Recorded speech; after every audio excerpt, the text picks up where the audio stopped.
प्रधानमंत्री नरेंद्र मोदी अपने इस पूरे, आप एक तरफ मुख्यमंत्री हैं, दो उप मुख्यमंत्री हैं, राज्यपाल हैं, उन सबके साथ तस्वीर लेते हुए और उसके बाद सभी का अभिवादन स्वीकार करने के लिए आगे जो मंच पर केंद्रीय मंत्री और मुख्यमंत्री मौजूद हैं, उन सब से मिलने के लिए आगे बढ़ते हैं।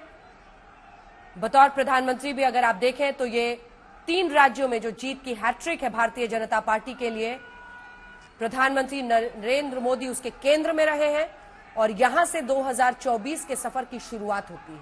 5 राज्यों का चुनाव, जिसमें से 3 राज्यों में पीएम के चेहरे पर यह चुनाव लड़ा गया और जनता की तरफ जो कार्यकर्ता भी वहां पर आए हुए हैं, उन सबको झुककर प्रणाम करते हुए, अभिवादन करते हुए प्रधानमंत्री नरेंद्र मोदी आपको दिखाई दे रहे हैं। पार्टी के लिए बड़ा दिन, प्रधानमंत्री नरेंद्र मोदी के लिए एक नए सफर की शुरुआत, क्योंकि अब इन 5 राज्यों के बाद 2024 का लोकसभा चुनाव है और ये जो आप देख रहे हैं, दिया कुमारी का भी चेहरा हम लोग बीच में डाल सकते हैं। ये एक तरफ आप भजन लाल शर्मा को देख रहे हैं, बतौर मुख्यमंत्री उन्होंने शपथ ले ली, अब नए मुख्यमंत्री बन गए हैं। एक बड़ी जिम्मेदारी उनके कंधों पर 2024 में कितनी लोकसभा सीटें, हालांकि लगातार 2 चुनावों से बीजेपी के ही झोली में सारी की सारी राजस्थान की सीटें जा रही हैं।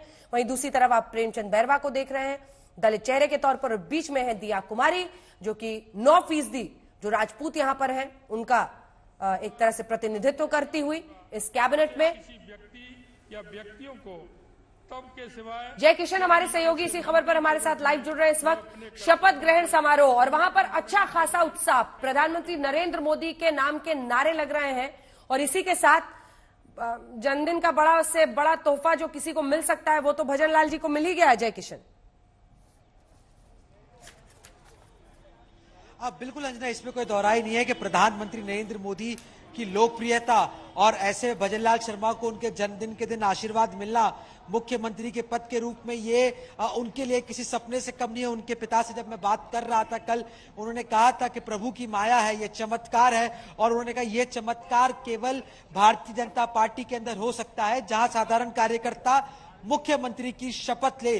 दिया कुमारी ने उप मुख्यमंत्री की शपथ ली, कभी उन्हीं के पूर्वजों स्विंडन जैकब के जरिए इस एल्बर्ट हॉल का निर्माण करवाया था, लेकिन जोश हाई है क्योंकि लोकसभा का भी बिगुल जो है वो फूंक चुका है और साथ में एक नई परिपाटी राजस्थान के अंदर वसुंधरा अशोक गहलोत काल का एक तरह से आप कह सकते हैं कि अंत हो चुका है। कभी वसुंधरा राजे दिया कुमारी को राजनीति में लेकर आई थी और दिया कुमारी देखती थी उन्हें शपथ लेते हुए, आज नजारा बिल्कुल उसके विपरीत था। दिया कुमारी उप मुख्यमंत्री के रूप में शपथ ली और बस आज तकरीबन 4 से 5 के बीच में हो सकता है कि कैबिनेट की पहली बैठक हो और मोदी की जो गारंटी है, क्योंकि लोकसभा चुनाव नजदीक है, पहली गारंटी आज ही लॉन्च की जाएगी। क्या होगी, सबका इंतजार है उस चीज का, लेकिन लोगों से बातचीत करेंगे। देखिए शपथ ग्रहण अटेंड करके आ रहे हैं कि आम व्यक्ति, आम कार्यकर्ता मुख्यमंत्री बन गया। आप विनोद जी, एक कमेंट आपका इसका 24 के नजरिए से अगर देखें तो इस चयन को।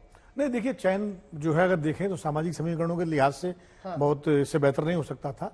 दूसरा सबसे बड़ी बात यह है, ये तीनों मुख्यमंत्री ये केंद्र सरकार के साथ पूरी तरह से कदमताल और तालमेल करके चलेंगे, ये एक बहुत बड़ी बात है। और लोकसभा चुनाव में कहते हैं डबल इंजन की सरकार, तो डबल इंजन वाकई डबल इंजन की तरह चले। उसमें कहीं कोई किसी तरह का ये ना हो कि अगर केंद्र से कोई डायरेक्शन आया तो उसमें कोई प्रतिरोध हो या उसके कोई असहमति हो। नहीं, अब तो बिल्कुल ही नहीं संभावना, लेकिन वसुंधरा राजे थी तो शायद थोड़ा वो कई बार हो सकता था। चलिए इसी के साथ हम एक ब्रेक के लिए रुक रहे हैं, लेकिन भजन लाल शर्मा नए मुख्यमंत्री बन गए हैं राजस्थान के। जन्मदिन का सबसे बड़ा तोहफा, दिया कुमारी और प्रेमचंद बैरवा 2 उप मुख्यमंत्री, प्रधानमंत्री नरेंद्र मोदी की मौजूदगी में इन तीनों ने शपथ ले ली है।